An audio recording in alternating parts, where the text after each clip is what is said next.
Hey guys, in this video I wanted to show you how to jazz up instant noodles in a convenient but tasty one-pot recipe. This was mainly designed to help new cooks get used to cooking something familiar but new at the same time. And I think experienced cooks can also still enjoy the flavors of this dish. So if you end up liking this video, please consider subscribing. It's totally free, you can unsubscribe at any time, and hope you guys enjoy the video. So the first thing we're gonna do is trim up some head-on shrimp.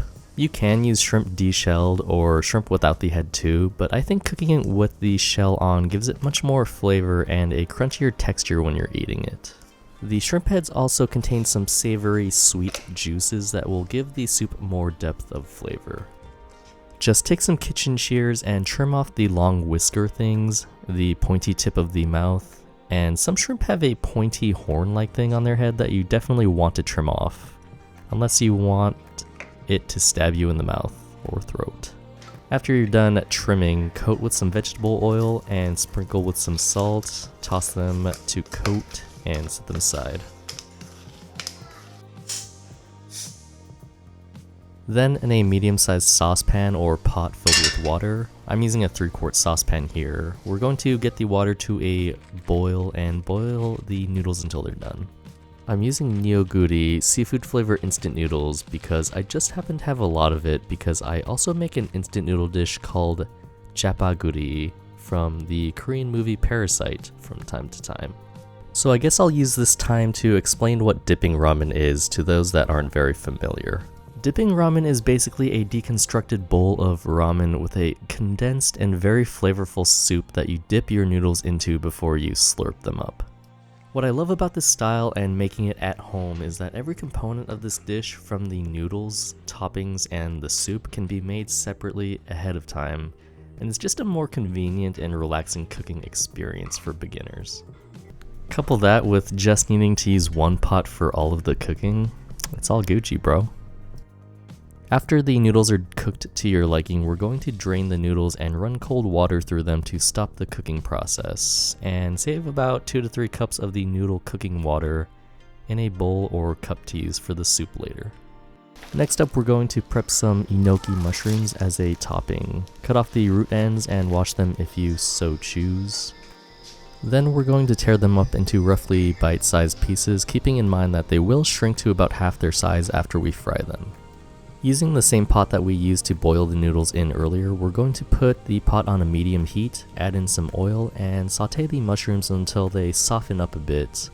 Sprinkle a tiny bit of salt on them, and then keep frying them until they turn golden brown and slightly crispy. I definitely recommend not skipping on these mushrooms because they become so sweet and flavorful after being fried. It's like their flavor was concentrated after their moisture was evaporated during the frying.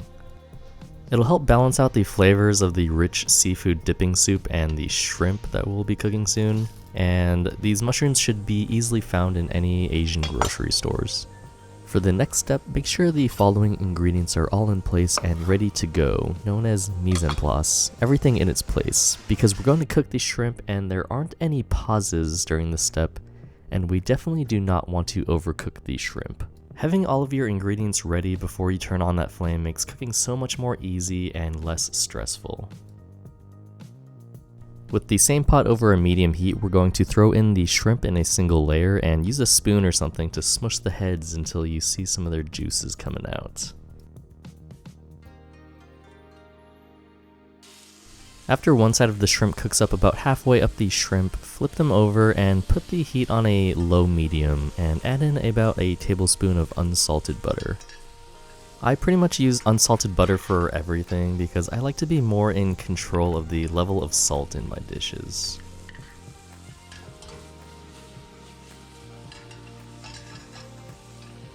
Now we're going to go in with about a teaspoon of spicy chili crisp, Lao Gan Ma brand. This will add a bit of spiciness and aromatics because the crisp also includes some fried onion and garlic. This is sort of optional. The dipping ramen will be fine without it, but it definitely brings the whole dish up a couple notches. If you don't already have this, I recommend getting it anyway because you can use it as a topping or ingredient in so many other dishes. You can just like put it on top of fried eggs or like fried rice, put it in on top of your instant ramen. Like, well, like kind of like what we're doing here. And it just adds that extra touch of spiciness and savoriness. I just added the juice of half of a lime to the pot and shut off the heat. The lime juice will cool down the pot a bit to help prevent the shrimp from overcooking. And the shrimp is done. Take out the shrimp and leave the rest of the sauce in the pot for the soup. Now we're going to add the soup packets to the pot, which is over medium heat, and then going to add about 1.5 cups of the noodle cooking water that we saved from earlier. Like I mentioned earlier, the dipping ramen soup will be like a concentrated version of regular ramen soup, so the soup should be a bit thicker than your normal soup, and we're aiming for about 1 to 1.5 cups of soup per serving. I like to add another pat of butter to the soup. The extra fat gives more richness, and the extra fat will absorb flavors and coat your taste buds as you slurp your noodles, and with each bite, it'll be like a flavor explosion in your mouth. Give the soup a taste, and it should taste pretty effing salty. Remember that we're just dipping the noodles and toppings in this soup. It's not really meant to be drank by itself. If it's not salty enough, then boil the soup down a bit, and if it's too salty, then just add more water. To describe the flavors of this recipe, I thought of how some delicate seafood like lobster or crab is eaten by simply squeezing lemon over it and dipping it in butter. The intense flavor of the instant ramen seasoning packet plus the chili crisp was like a salty, savory flavor bomb, but the addition of the citrus tones it down a bit, and the sweetness of the mushrooms gives some contrast to the savory seafood dipping soup. So get your soup to a rolling boil, put it in its own bowl, top up your noodles with those tasty toppings, squeeze a juicy lemon over the top, and you are ready to send nudes to the table.